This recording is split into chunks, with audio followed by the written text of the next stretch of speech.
Hey guys, want to share something new with you. Today I just got this new machine in. I ordered from Harbor Freight, and actually it took a really long time to ship. It's been about 4 weeks since I originally placed my order, and I'm not too happy with that, but I am happy with the product. Actually, after about a week or so, I got a postcard in the mail from Harbor Freight saying that they acknowledged my order and thank you, and it'll be shipped soon. And that was a week later, so a little disappointed with the shipping process they use. But that's totally besides the point. The machine did come. It's exactly what I ordered, so I'm very happy with it. This is a 1-inch by 30-inch tabletop or desktop belt sander. Let me give you a side view here of it. This specific one is made by Central Machinery, as you can see there by the massive sticker they have on there. You can get all different kinds, though. Generally, these 1-inch by 30-inch machines are going to be, if it's just the belt sander and not a disc sander on the side, generally they're going to be between like 40 and 60 bucks. Of course, if you get a really expensive one, it's going to be more. But they come in a lot of use, they're very handy. I've seen guys sharpen knives and touch-up knives with these for many years. I've always had an interest in it, and I just figured I would finally get one for myself and try it out. And like I said, I got a 1-inch by 30-inch belt on here.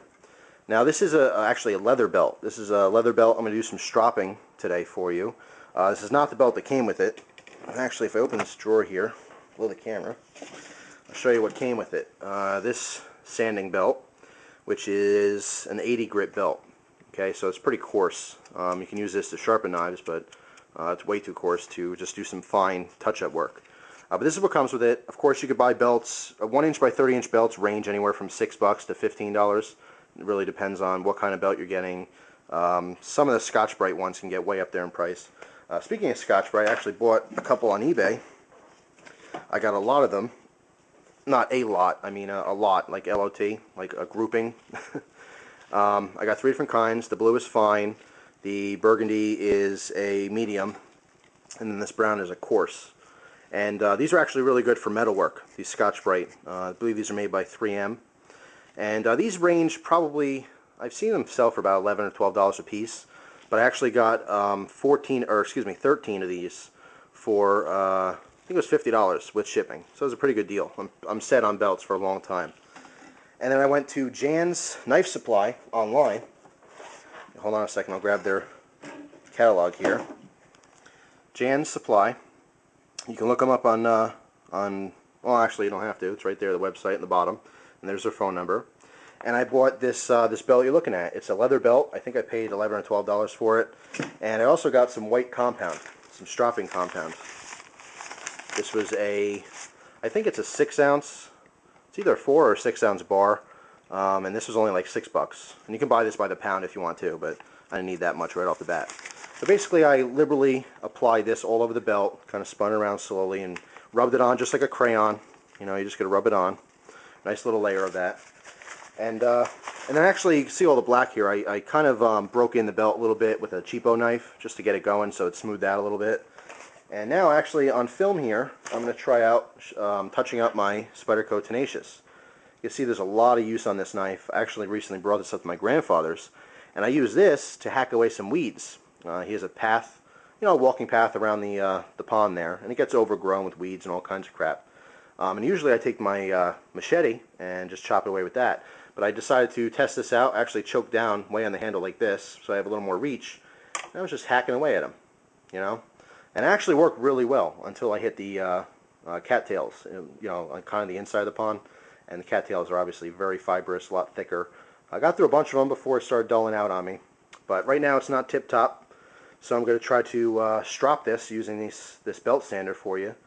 And keep in mind, this is my first time trying this.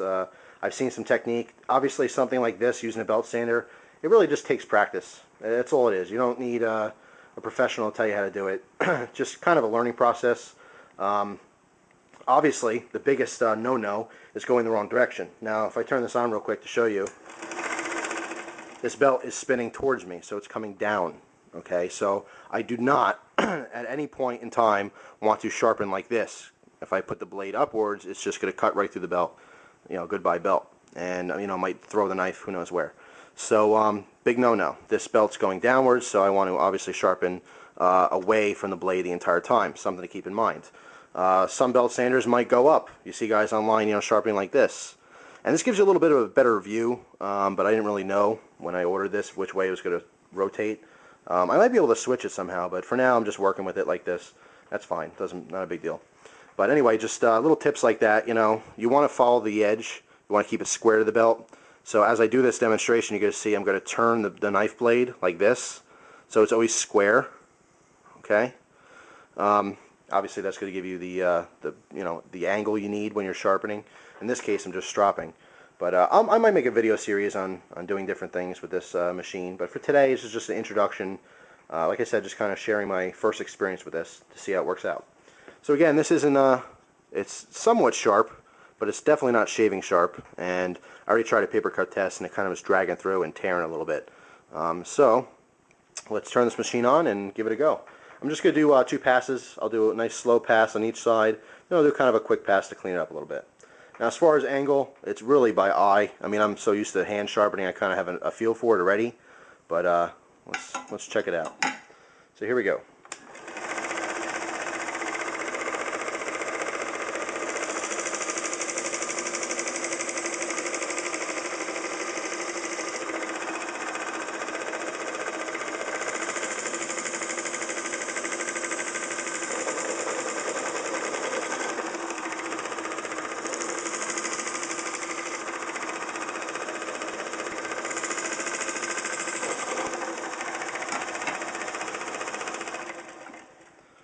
Alright, let's see.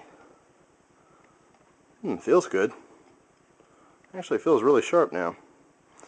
Let's try a little thumbnail test. It's going to be hard to see this, but the thumbnail test is always a good test, but of course it does rip up the enamel on your thumbnail. But basically, the lower the angle, when you slide it, you don't want to slide it like you're cutting, you're just pushing it forward. It's like a push cut. But the lower the angle, or the smaller the angle where it actually grips onto your nail, the sharper the knife is. And actually it's gripping right there, which is very reasonably low. A dull knife would grip more like that. Okay, so the lower you can get, the sharper it is. It's just a quick little test. I always wanted to show that in a video, but I always forget. So that's the thumbnail test. You can actually do this with a pen. You can hold on just a second. Let me grab a pen to show you this. Actually, I need a plastic pen. Alright, here we go. Found something. Now, if you don't want to rip up your thumbnail, you can always try this. Here's just a regular plastic pen. And just do the same deal. You want to just push it, raise the angle, and it's gripping right there. So that is a very low angle. So this is nice and sharp. A dull knife would maybe grip like that on a 45, you know. But the lower you get, the better. So let's try this almost flat. It's not gripping. And then right there, it just gripped. So this is actually pretty sharp doing the thumbnail or pen cut test. But you guys are so used to seeing paper, so got a big old piece of paper for you. Let's test this out. Wow.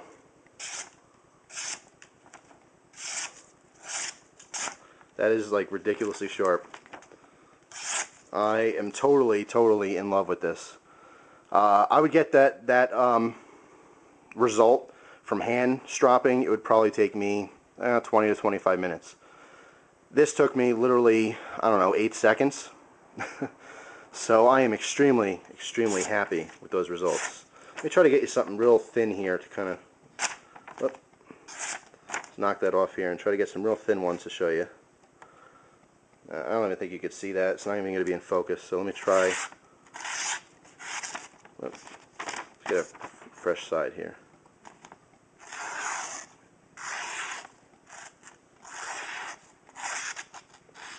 Now there's one little spot here. There might be a nick in the blade or something because it wants to grab a little. But so I might need a couple more passes. Let's just do a couple more passes real quick.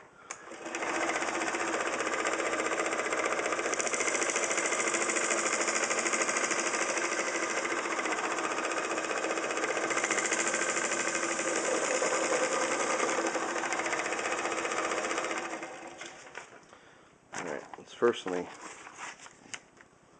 you know, might have been a little nick in the blade or something. Right in the middle there, it was catching. But let's try to get some small stuff for you. There is just no resistance. I wish you guys can feel this. It's not even like the paper's there.